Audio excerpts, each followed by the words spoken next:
So, on this video called Reacting to a Bad Take Tank Main, it has moderate popularity among my own content, but among semi-popularity comes stupid people attracted to it. Case in point, Mixtape X3719. There are a couple others down here which are just bad. Most of the tank buffs don't make it easier to kill supports. So guys, now you heard it. Buffing dive characters now makes supports not easier to kill. Buffing dives doesn't make supports' lives any harder. You heard it here first. Okay, if anything, it made it easier to keep supports alive. So again, you heard it here first. If you buff dive characters, it's now easier on supports. Oh man, the whole community got it backwards. So I'm confused on why you mentioned that, as though it would help your case. It's almost like if you buff a dive character, it would make a support's life more difficult. You know, that one gif of a person like exploding his head. Like, oh, I didn't know that before, man. Cap can now help farm support alts. Yeah, do you know who else he can help farm alts? Other tanks and DPS, which some alts, like let's say a Star-Lord or a Magneto, can either be used and force a support alt, team wipe a team if they don't have a support alt, or, especially with Mag, Iron Man 2, but just speaking about Mag, can dunk on your supports. Guess what? Helping farm alts also brings more alt counters to support alts. Okay, Hulk can bubble more, aka get out of the backline more when he dives, and get him out of situations more. Mac can bubble more. Groot is now an Iron Wall. Do you know what Punisher is? You know, the DPS they got giga buffed? You know, yeah, that? Okay. Also, why are you framing Groot is now an Iron Wall as helpful to supports? Do you know if an enemy team has a Groot, their main attribute to the team is blocking off healing? You know that, right? Okay, so making your enemies stronger, aka more chances to block you off, block healing off, that isn't a buff and doesn't make it easier for supports. Peni can actually just heal others now. Yeah, how does that make it easier for supports?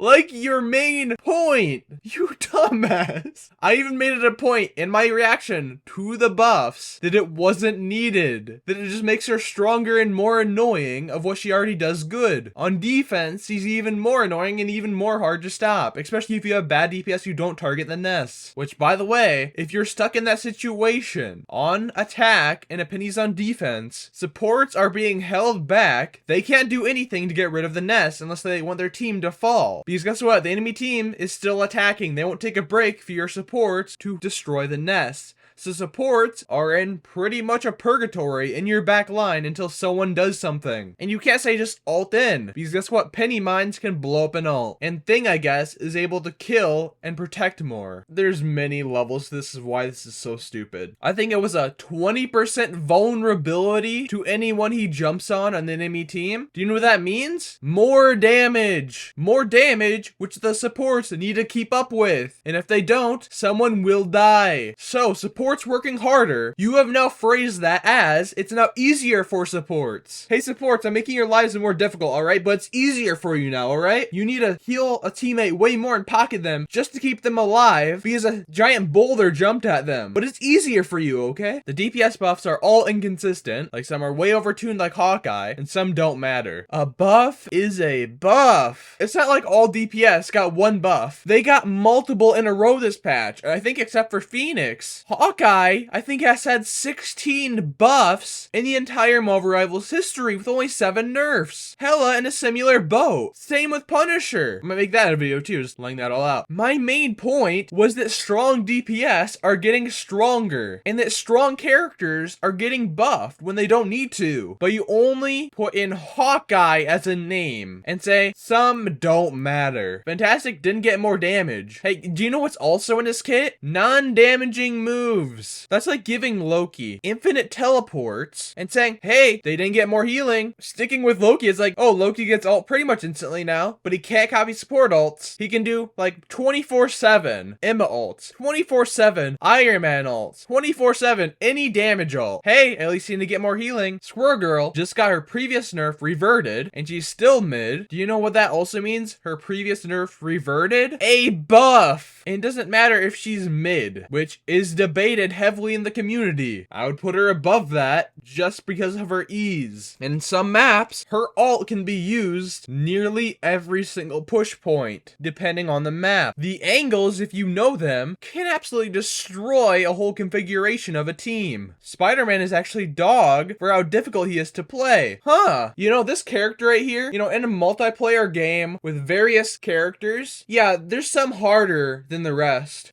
Oh, no way. Oh, no way. Do you know that even if a Cloak and Dagger, let's say, puts down her bubble, can still get killed by a Spider-Man ult because he can still wrap her up by the ult and then uppercut and kill her? Do you know with Spider-Man ult can break ruins, trap Loki and the ult, and then uppercut him and kill him? If not, just break through it instantly and kill him. You know Invisible Woman's jump? If you don't do it the split second the ult happens and he's still moving towards you, you will get trapped and then killed. You know with Rocket, if you don't use both of your dashes, you'll get killed by the ult. I go on and on and on. Yes, there are counters like Bucky, but every counter isn't a guarantee. Moon Knight to Loki is way more of a counter to any counter Spider-Man has. And also, if he is actually dog to play, why are some of the top players in the entire game mostly playing him and winning with a positive win rate? If I remember, I'll even put the win rate of Spider-Man down in the description down below of last season, which the devs published. And these changes are more quality of life. Yeah, to already strong characters in the game. The quality of life isn't getting better by giga-buffing and buffing strong DPS, strong tanks, and the strongest support. Phoenix is still worse than Hela. That's like saying, hey, the sun, you know, it's way more hotter than the Sahara Desert, so you shouldn't complain about living there with like no AC. Yeah, just because something is overly overpowered and overly busted doesn't mean another thing is right and fair because it's not nearly as busted and nearly as broken. How about this? You won't complain about this. Let's revert Loki to his season 0 form. Then buff him 12 times like Hela, if I remember correctly. And then, hey, let's revert Luna. And let's keep Invis where she is now. Revert Luna to her season 0 point. Hey, Luna isn't nearly as good as Loki and Invis, so they can't be a problem. Okay, Storm's buffs are wild. Punisher is definitely overtuned. And Wolverine doesn't affect supports that much. Yes, my main point wasn't that everything affects supports. Reacting to a bad tank main. He brought up more things than just supports. And guess what? He was a strong character. They got buffed. But I guess his changes make him more annoying. I don't like this patch either, but this comes off as petty and bitter. I mean, I think I said more than enough just to debunk all of this. Like, I don't get these type of people who come into my comments. I guess it's so stupid.